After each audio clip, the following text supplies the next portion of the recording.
Hello, everyone. Hello. Happy Monday. It is Monday. It's Monday, and I am back from vacation, and it's always hard getting back from vacation. It But I'm is. excited to kick off my work week with you. Yes. Same. I'm a little rough today, but Aw, you always you are always bright and shining. well, I try to be. I try to Rough be. Carly is still perkier than the rest of us on a good day. You know Uh, what? Nothing a little afternoon nap can't fit. amen. Or some coffee. Ooh, that looks really good. Also, is that a vintage Epcot That Center? you are absolutely right. That is a vintage '80s Epcot Center Oh mug. my God, that's really funny. Still using it on the daily. I love it. Adam got me for my birthday an opening day Epcot coffee mug with Figment on it, Yes. and it's so cute. Just You picking it out. we could save this for the show if you want to talk about Oh but yes, you had a birthday recinly I because you share a did. birthday with a certain theme park.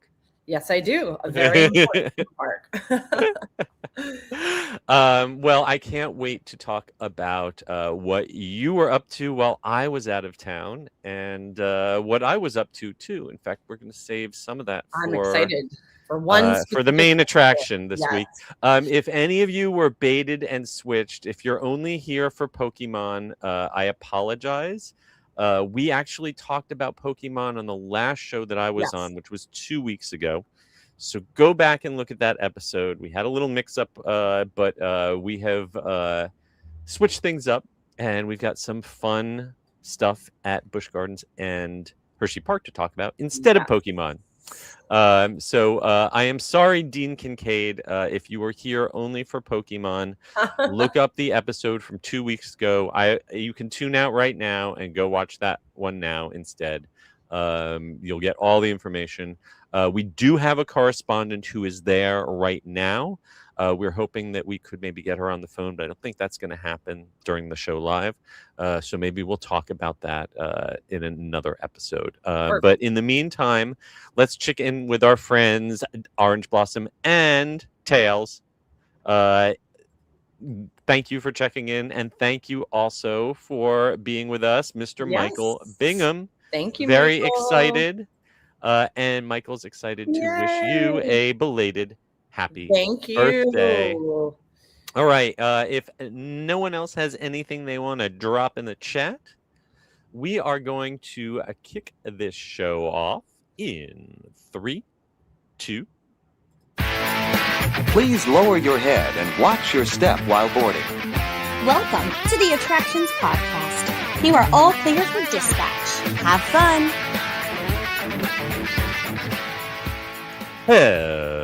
Hello, everyone, and welcome to the Attractions Podcast, sponsored by MEI and Mouse Fan Travel.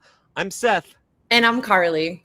And we are here to talk to you about the latest and greatest in theme park news and more, as well as what's been going on in our own lives. And Carly, I want to thank you so much for holding down the fort while I took a vacation. How have things been? And how was a certain July 17th for you? Yes, as I do share a birthday with Disneyland. Shocking, I know. But it was Happy birthday. Thank you. It was wonderful.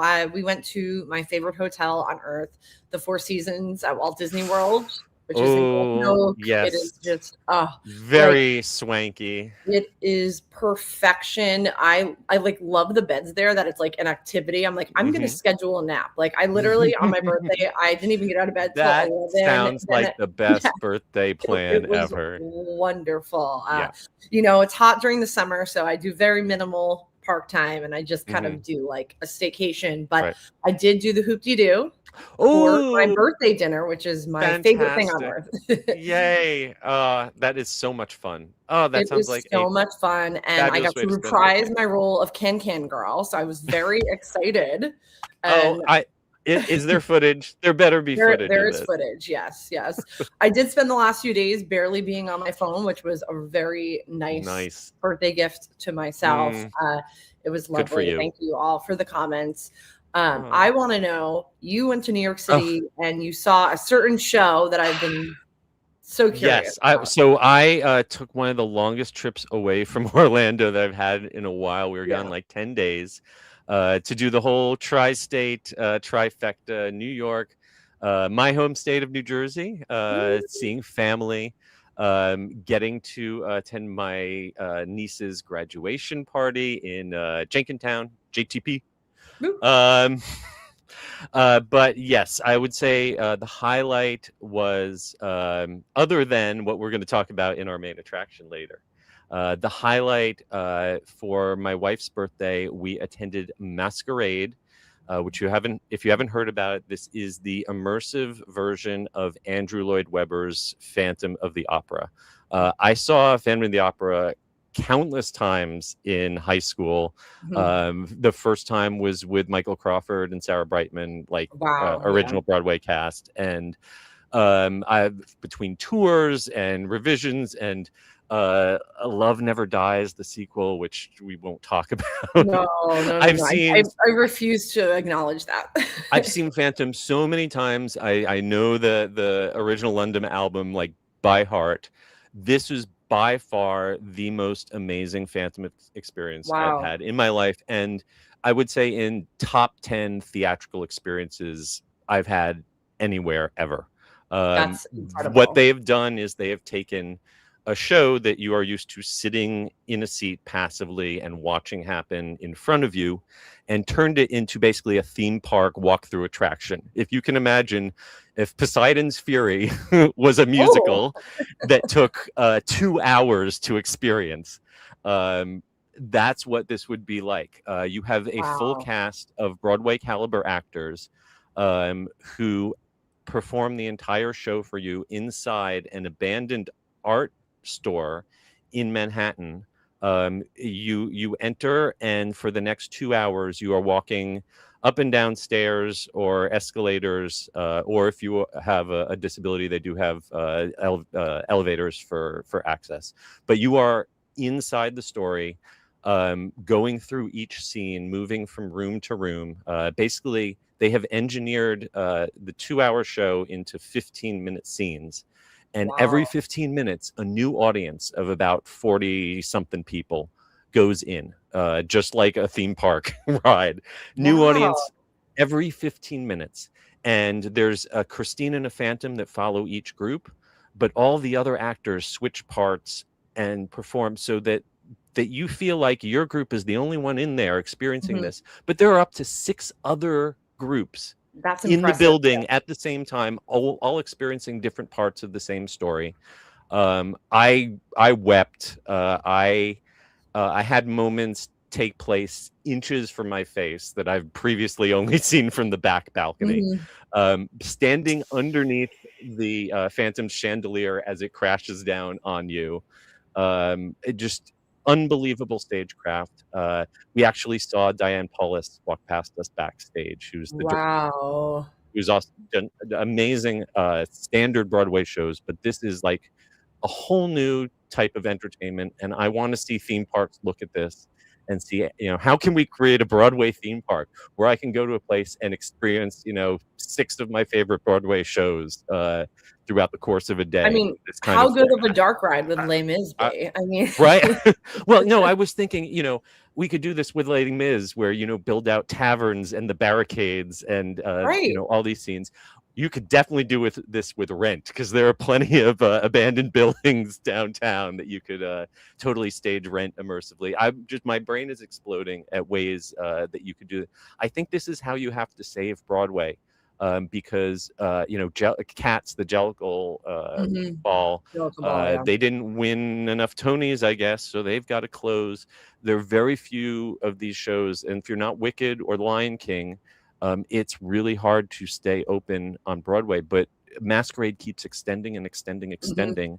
And I will say a $200 ticket, I felt like I had a better, more intimate experience than shows that I've paid more than $200 to see in a theater. So yeah, it is. It's so sad. Like, a standard season when we grew up was like 20 shows each year. Now I think there was like 6 new musicals this year. It is really, really and yeah, and basically the best you can hope for is that you run long enough on Broadway to be able to sell a national tour, and maybe that's where the investors will make their money back. But it's so hard to, you know. Andrew Lloyd Webber just wrote a recent editorial about the economics of it being broken. But you know, Phantom or Masquerade kind of opened my eyes to. I want a backstage tour to see how it works, because the army of technicians and stage managers to keep this machine moving. There was no point at which we were like, oh, we have to hold and wait for something to happen. We just flowed through it. It was almost magical. So bravo to each and every person. And if you have the opportunity, it's the best $200 I have spent on Broadway in a decade easily. I'm so happy. And that's the sentiment I hear from every single person that has experienced it. It's life-changing. Have to give a shout out to my husband, because for my birthday, he got me tickets to Paddington, which is, I think, going to be absolutely insane. I think that's going to do well on Broadway, but that's going to fall in the category of like Wicked and The Lion King. Oh, that's going to be a big family pleaser, and that should also hopefully have a long life. So great. I'm so happy you get to see that. All right. Well, without any further ado, I think it's time for us to jump into the news in the queue.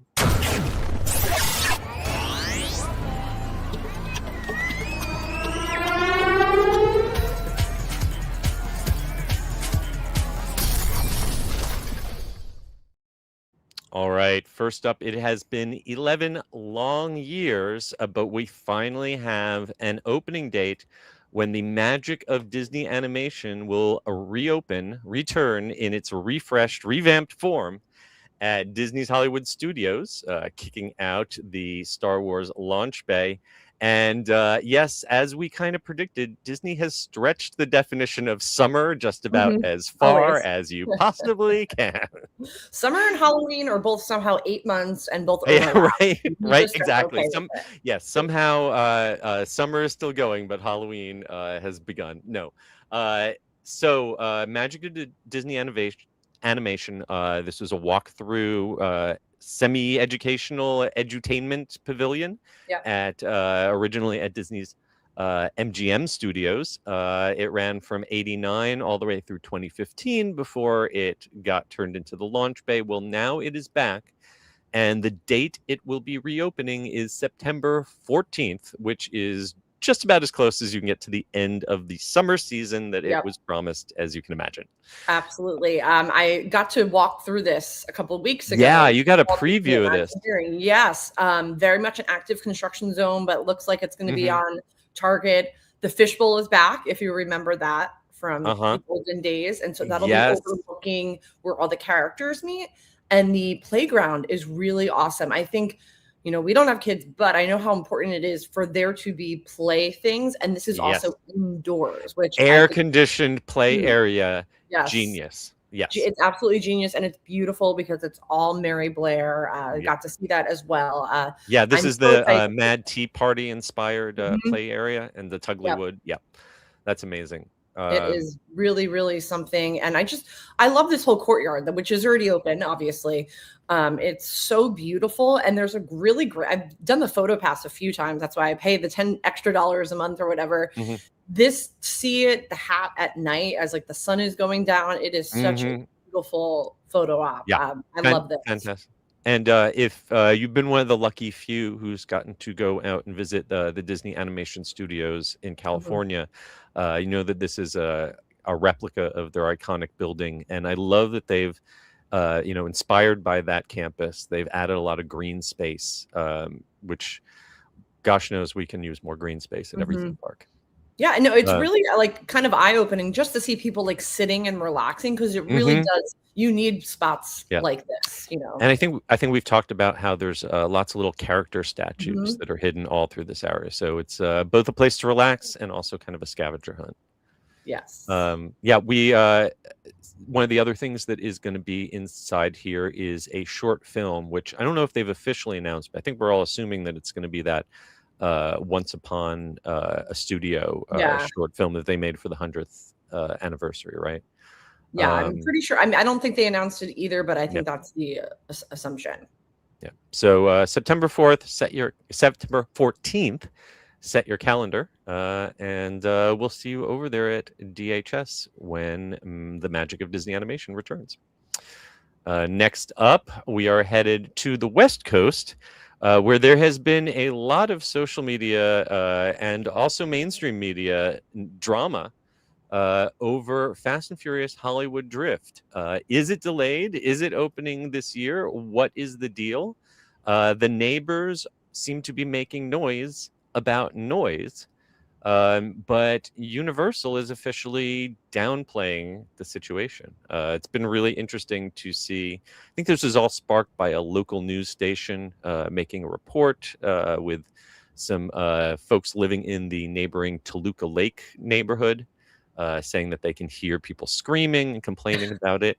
And somehow a timeline, local television station said that they could push the opening back later in the year. So interesting. Well, I do have to say, I do have a friend who is a neighbor, so I need to ask him this. But I feel like yes, he lives literally right behind, like you could see right behind the War of the Worlds set. He hasn't mentioned anything about hearing noise, and I don't know how. Just because we say there a lot, you don't hear anything from the park. So I'm very curious what legs this rumor has. Yeah, I am sure. So here's the official statement from Universal, which is, quote, "The coaster is currently in its testing and commissioning phase, which includes actively reviewing sound levels to ensure the coaster operates in compliance. Feedback from the community is an important part of this process, and we appreciate hearing from them." They have not publicly announced any delay because they've not really officially ever announced an opening date. They scheduled media events, which they have then unscheduled. They accidentally posted something on their website, which was immediately retracted. But there's never been like a press release saying it will open on this day. Correct. So you can't say it's delayed if we never told you when it's opening.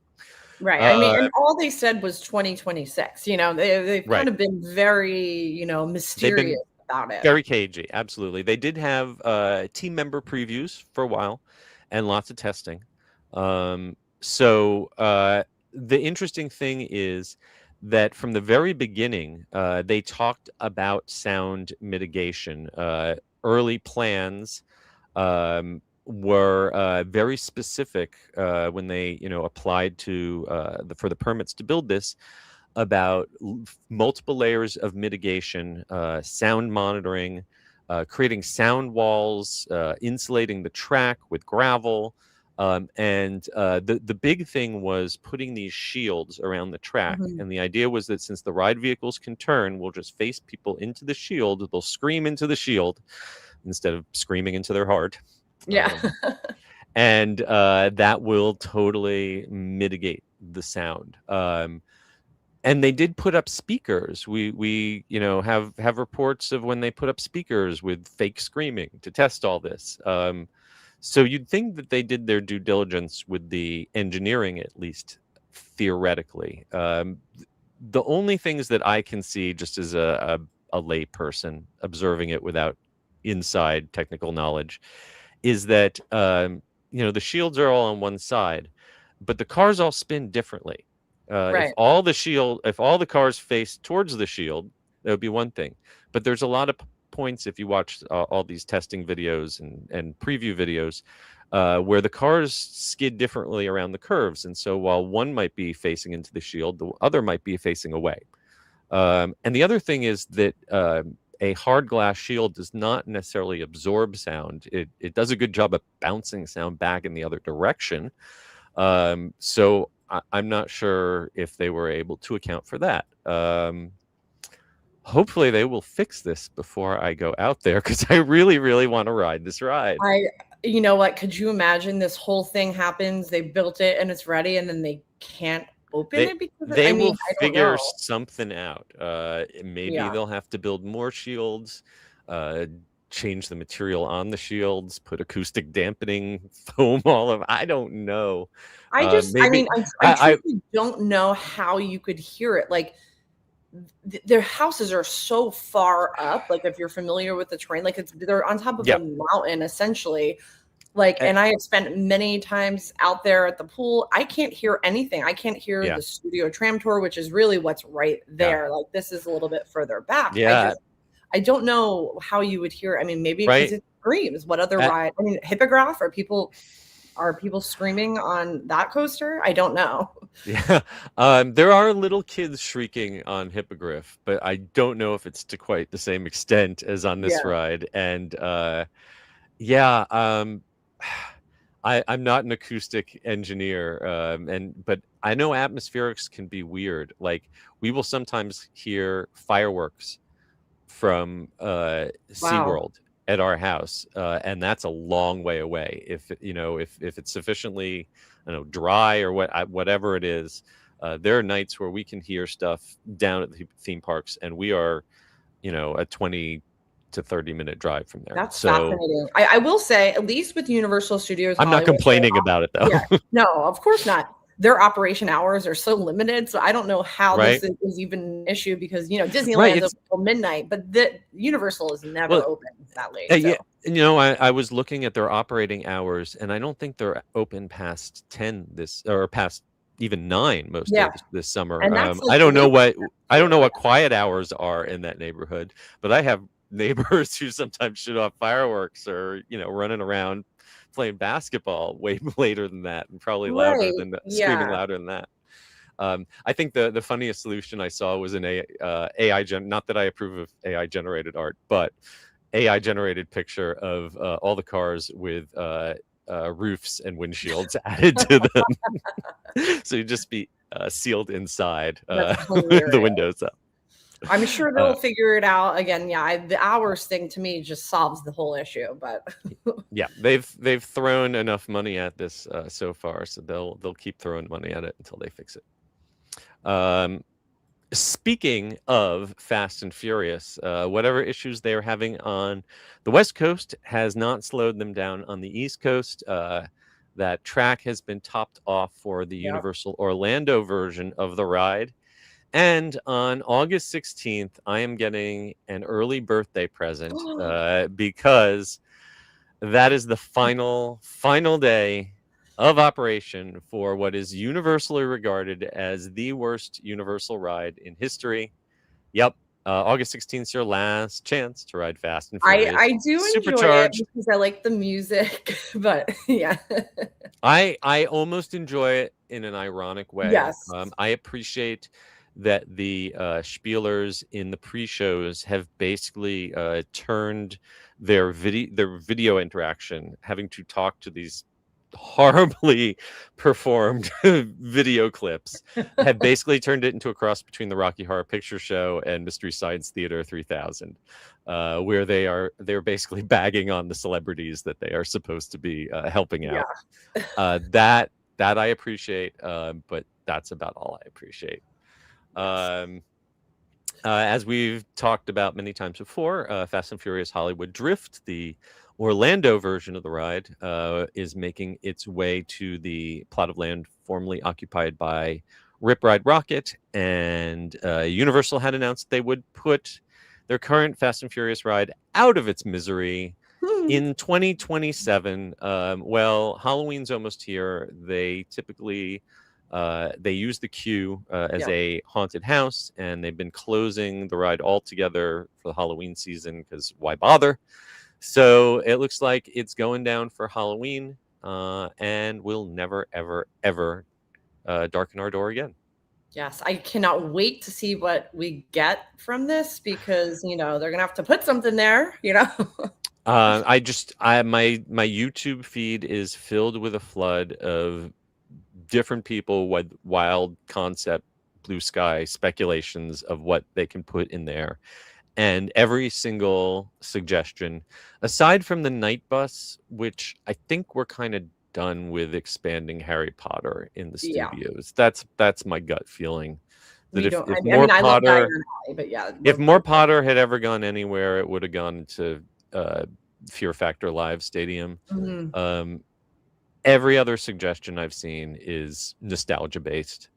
Jaws, Back to the Future, Ghostbusters. But I think we're all just delusional, and that's not going to happen. Well, I think that whatever we see, if it's going to happen within the next few years, is going to use most of the existing infrastructure. It's got to be something that you can throw in that 360 tunnel and just redress the scenes around it. I'm going to keep pitching my idea for a throwback tram tour ride. A virtual tram tour through lost Universal attractions. And you could pick things that would work both here and in the tram tour in Hollywood, because theirs is still sitting there empty too. So it makes sense that whatever goes into one will probably go into the other. It'll probably be a ride or something. I would say if it was going to be only one, I'd like it to be Back to the Future. But since they're building a Back to the Future coaster in Hollywood, I think maybe a better choice would be Jaws, because we know that for their next theme park, there's a very small Amity area with a Jaws ride that can't be a boat ride. It'd have to be some sort of indoor attraction. So maybe a 360 recreation of Jaws. Who knows? That would be anyway. Awesome. Yeah. Stay tuned here, and we will keep you posted. And next up, we've got word of a delay. We were hoping to be talking about today, July 20th, as we're recording it, being the day that MonteZOOMa, the Forbidden Forest, was going to reopen, the regenerated version of the MonteZOOMa classic back and forth boomerang coaster at Knott's Berry Farm. Unfortunately, the media preview was canceled. The opening is postponed, and we don't have an exact reason why or a reopening date. No, I haven't done this in a while. I mean, it's been closed but this area is so beautiful. I'm excited for it to return, because riding this at night was always such a highlight for me at Knott's. And I'm super curious, like, what is going on with this? Yeah.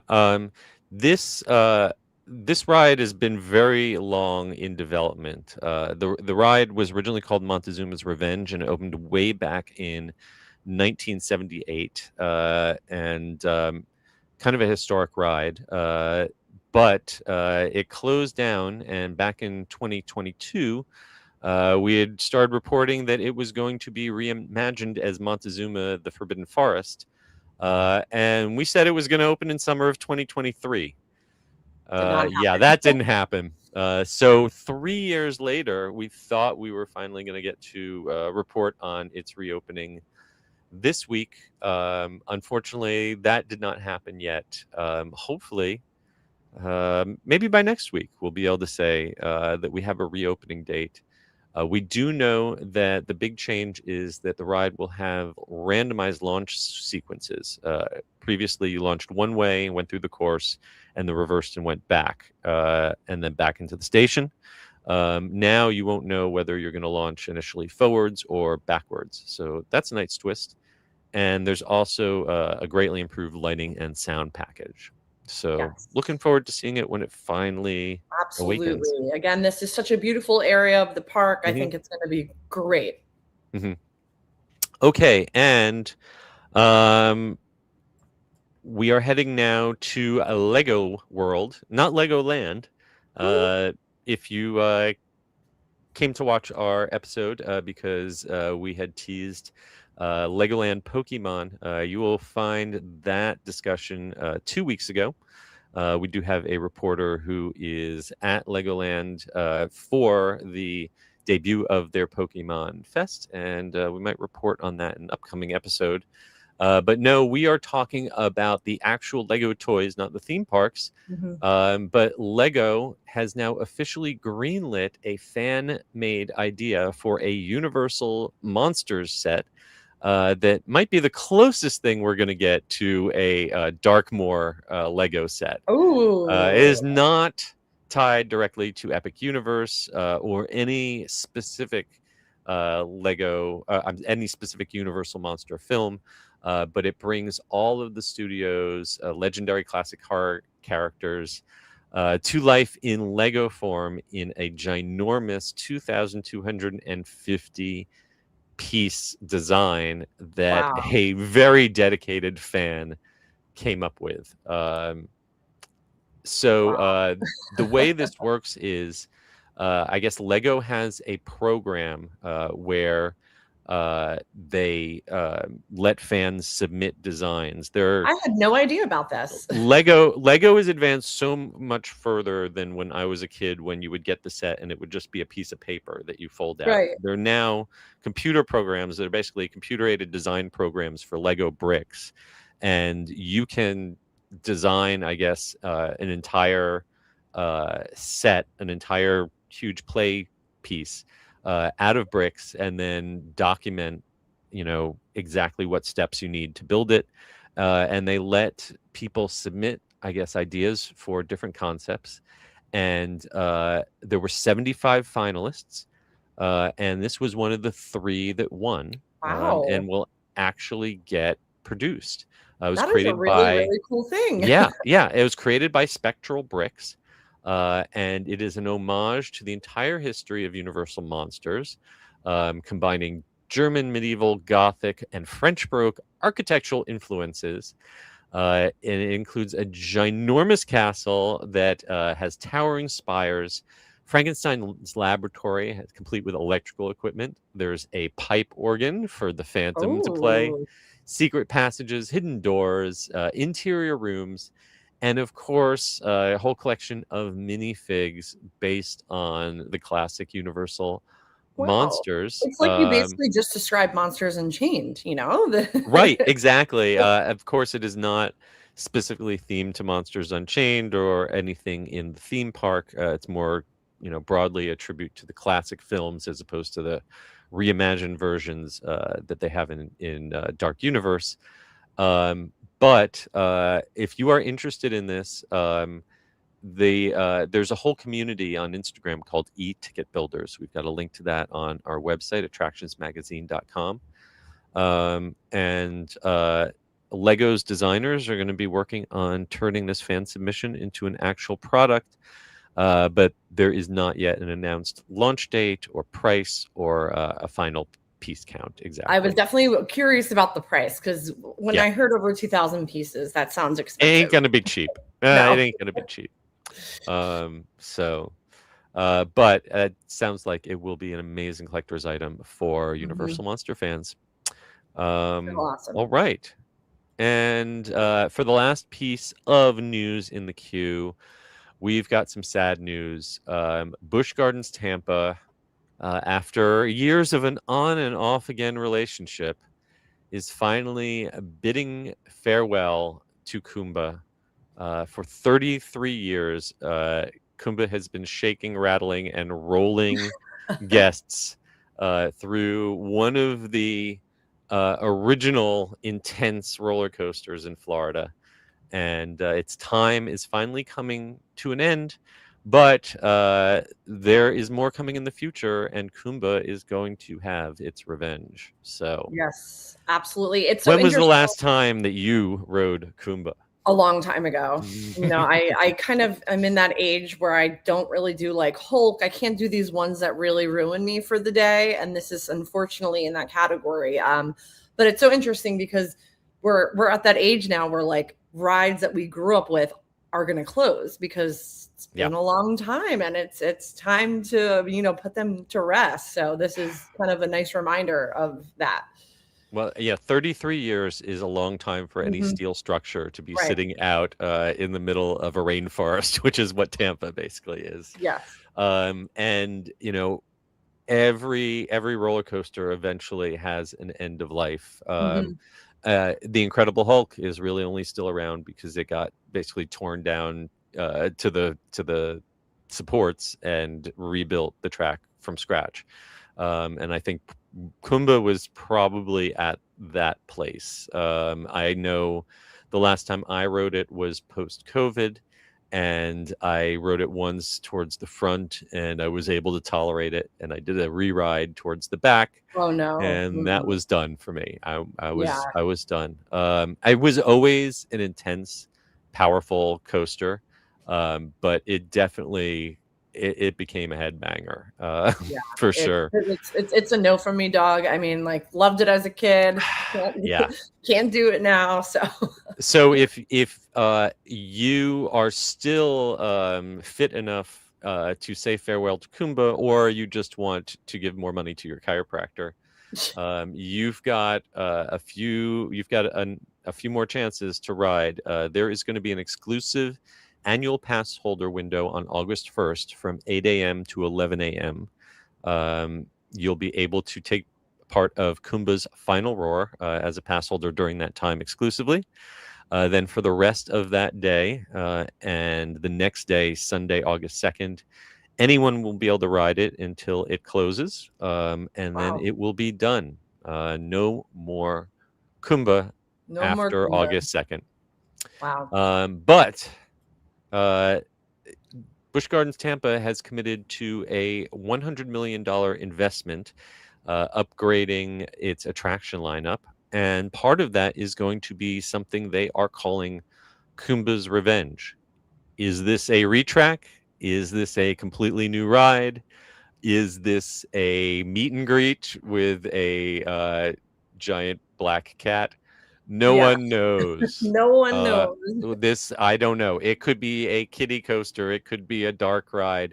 We have absolutely no clue what Kumba's Revenge will involve, but it could possibly be related to the fact that Stanley Falls, which was the classic log flume in that area, is closed, along with Scorpion, which was another aging roller coaster.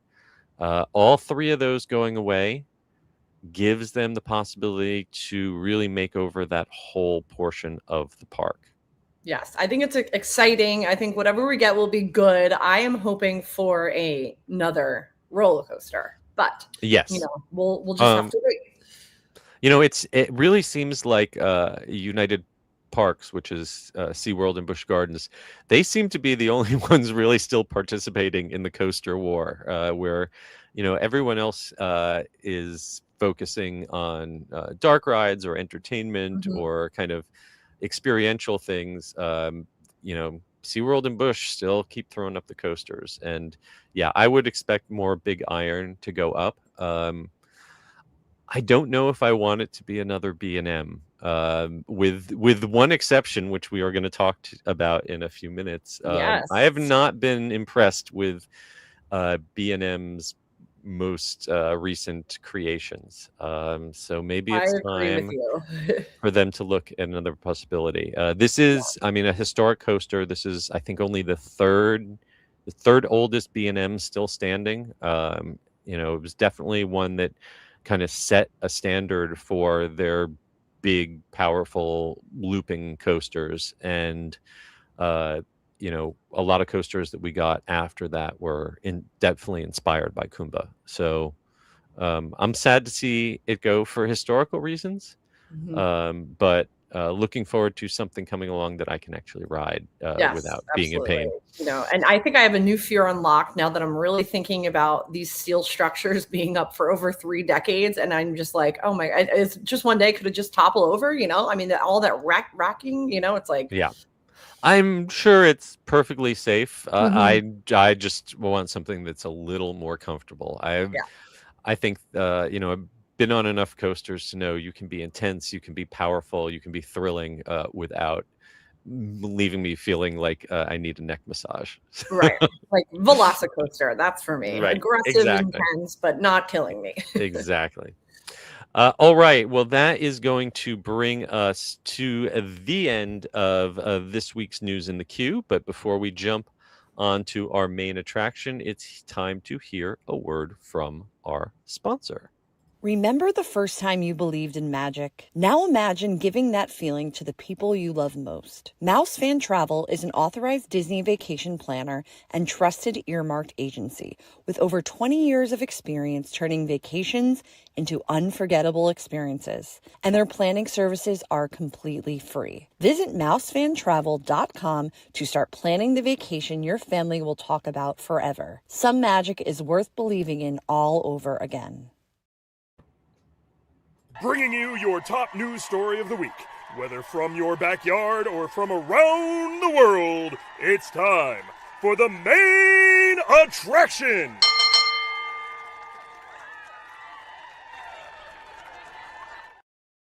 All right. Well, normally our main attraction is some big piece of breaking news. But this week we're going to do something a little bit different.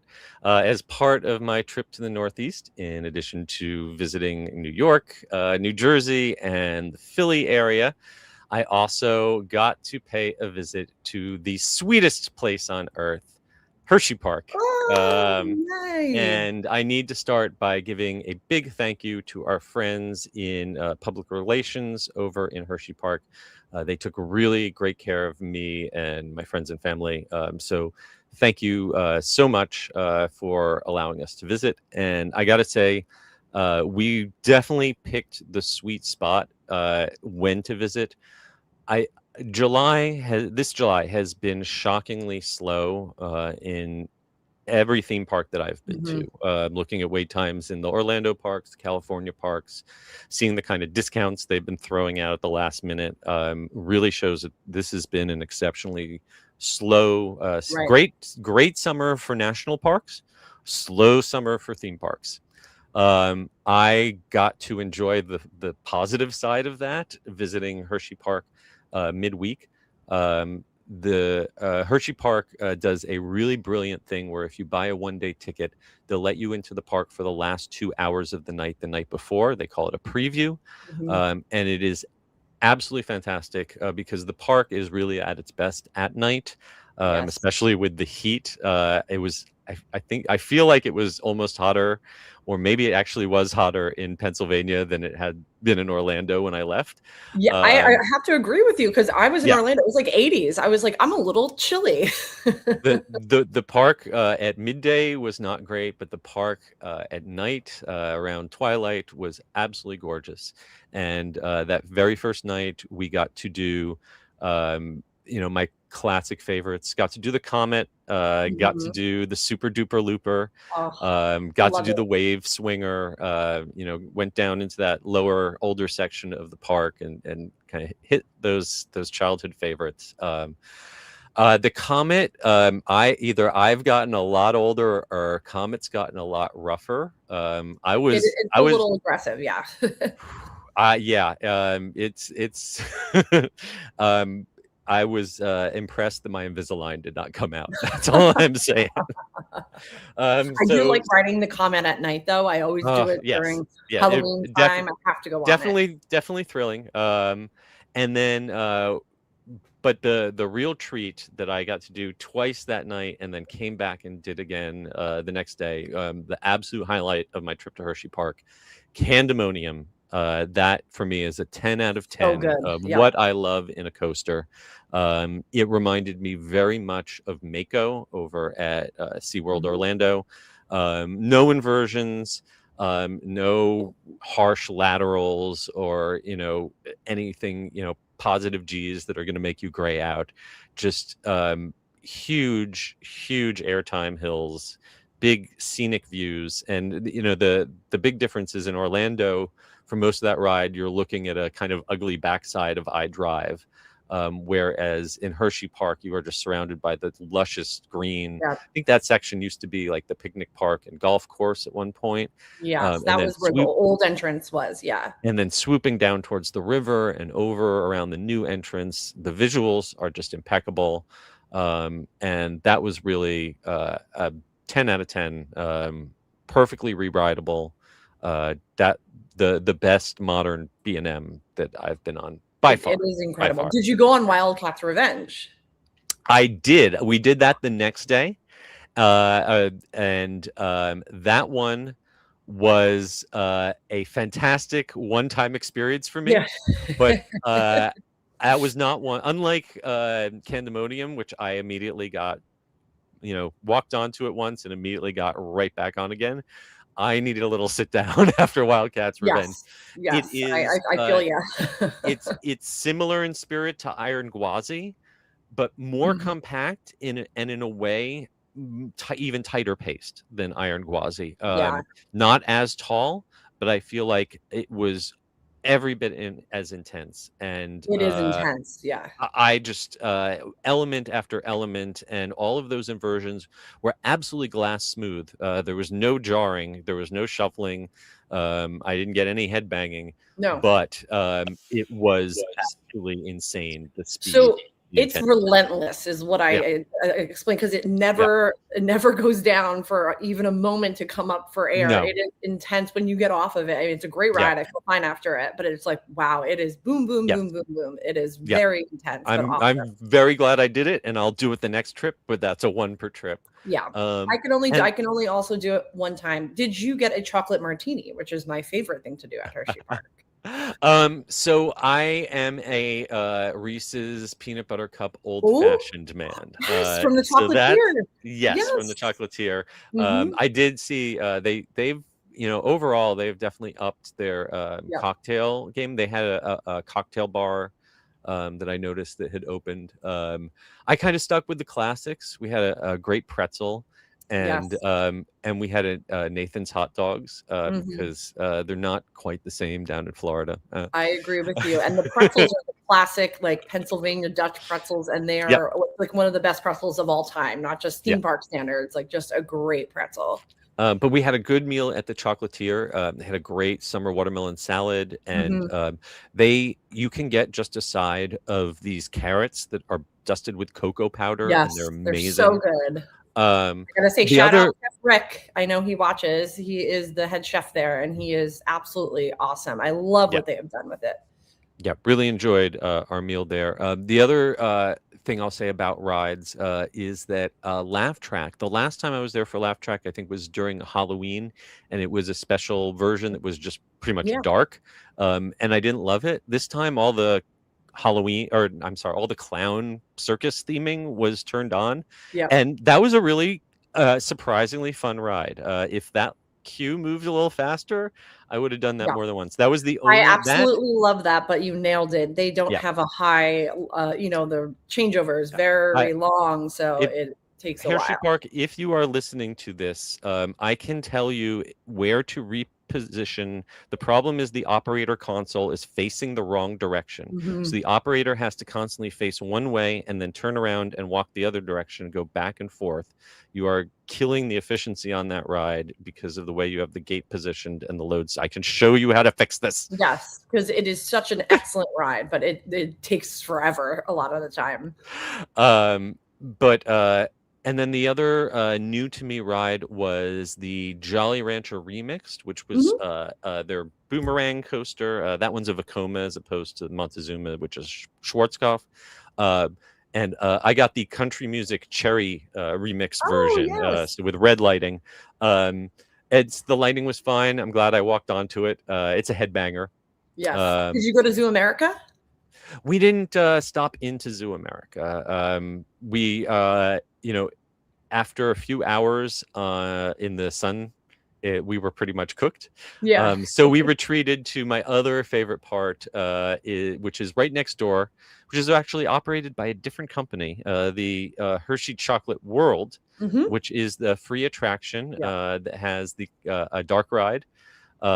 We did that dark ride 3 times in 3 days, and got our three pieces of free dark chocolate rides of all time. Yes, it is. Yeah, they've got a special America 250 version right now where they've changed the song a little and added some colored lights. Not a huge change, but we are uploading a video of that to our YouTube channel, so you can go and check that out. Did you get to spend any time in the hotels? Because I will say, much like Disney World, I think the hotels at Hershey are fantastic. And, they are absolutely fantastic. They have an amazing spa. They have great restaurants. They are also a little out of my price range. Since this was a vacation and not a business expense, we stayed in a very charming Days Inn that had free breakfast waffles. So that's always I love that. And Hershey just opened up that new budget-friendly hotel, which I haven't stayed at yet, but I definitely have that on my list. Yep. Yeah. So they definitely, I mean, the Hershey Hotel was always like a bucket list hotel for me. Someday that will be in my price range. Yeah. It's a fantastic hotel. Yeah. But overall, it was a great trip. We literally had our carry-ons coming home stuffed with chocolate because we couldn't help ourselves from buying bags of chocolate. And, hey, that's the best part. You have to end it at the shop and buy all the chocolate. And great to see that things I grew up with. Got to do the coal cracker flog flume and the Trailblazer mine train, and to see those things still around, and with a few exceptions like Laugh Track, and they're still waiting on parts for a second train for Storm Runner, so that wait wasn't great. But the employees all that we interacted with were all super friendly, super helpful. I know it's a lot of kids on summer break doing their first job, so good for them. Yes. What a fun place to work at. If I have one piece of constructive criticism, it's that there's a lot of things there that really need a fresh coat of paint. And I'm not talking about spending a huge amount of money on infrastructure. I'm literally talking about making sure the fountains are running. They have a fountain of Milton Hershey, who's the founder, and it should be a great photo op. And they have photographers out in front of a dry fountain, that's not running. Or walking up the load station to the Super Duper Looper, which was surprisingly smooth. The coaster itself felt great. But getting splinters walking up that stairs and seeing it, that has not been painted since 1976. I was a kid when that was last got a coat of paint. It's just little things like that, like flower beds that used to be flower beds and that are now mulch. Those are the little things that separate a amusement park from a theme park. And it wouldn't be a huge amount of money, but it's just a little bit of care for those kind of things would go a long way. So absolutely. Did you go on the Kissing Tower? Unfortunately, it was not in operation. There were a few things that were down, so that was okay. So I love that is a must every single time. And the antique cars, those are my so classic. Which they decorated those also for the 250. We saw those from we went right over them during the log flume. So I am so glad you had a great. It was such a great trip. Thank you so much for introducing me to your friends over there, and thank you so much to Hersheypark for your hospitality. I hope it won't be that long before I get back there again. You got to go for Halloween. Their Halloween is so good. Excellent Halloween event. All right. Well, that's going to bring us to the end of that story. But it is time to take a look and see if you left us any comments. And let's see what we've got here. Sunny Eclipse is asking about D23 Expo. We will definitely be talking about D23. I'm going to go this year, which I haven't gone in a few years. So I'm coming out of D23 retirement. I'm pretty sure our publisher, Matt, is probably also going to be out there. So lots of folks to help us report on that. I will happily enjoy your coverage from my couch and not deal with that. I think it's going to be a really good year, which is why I'm coming out of retirement. Magic City Mayhem has a great idea. Just give everyone in Toluca Lake a free annual pass, and problem solved over at Universal. I'm gonna do a little snooping when we get off of here, because I need to find out what's the real tea. He also thinks that you can't put a Universal Nostalgia ride there because it would be too popular. Where would the queue go? We'll see. Yeah, we got to put a stinker in there. We make it like a parking garage. We'll build a 2-story queue. We'll make it work. We'll figure something out. Eric Tim O checking in. I know he was just out in Las Vegas seeing the Universal Horror Unleashed, so I can't wait to hear his story about how that was. And we've got Mari checking in to say hi. Welcome. Hello. And apparently we're talking to ourselves. So hi Attractions Magazine. Welcome. All right. Well, that is going to bring us to the end. But before we go, we want to thank our sponsors, MEI and Mouse Fan Travel. We also want to remind you to purchase your copy of our Epic Universe magazine at our website. And also, please give us a rating and review on Apple Podcasts, Spotify, or wherever you happen to listen to us, along with a like and subscribe here on YouTube. Be sure to follow us at attractionsmagazine.com and search for Attractions Magazine on your favorite social media platforms. Carly, where can folks find you on the interwebs? Yes, you can find me on Instagram at Adventures by Carly. And I'm at Eskabursky and at the Unofficial Guides. You can you can pre-order copies of my 2027 guidebooks at theunofficialguides.com. And until next week, we hope you folks stay safe, try something new, but most importantly, have fun. See you again next time. Bye. Bye.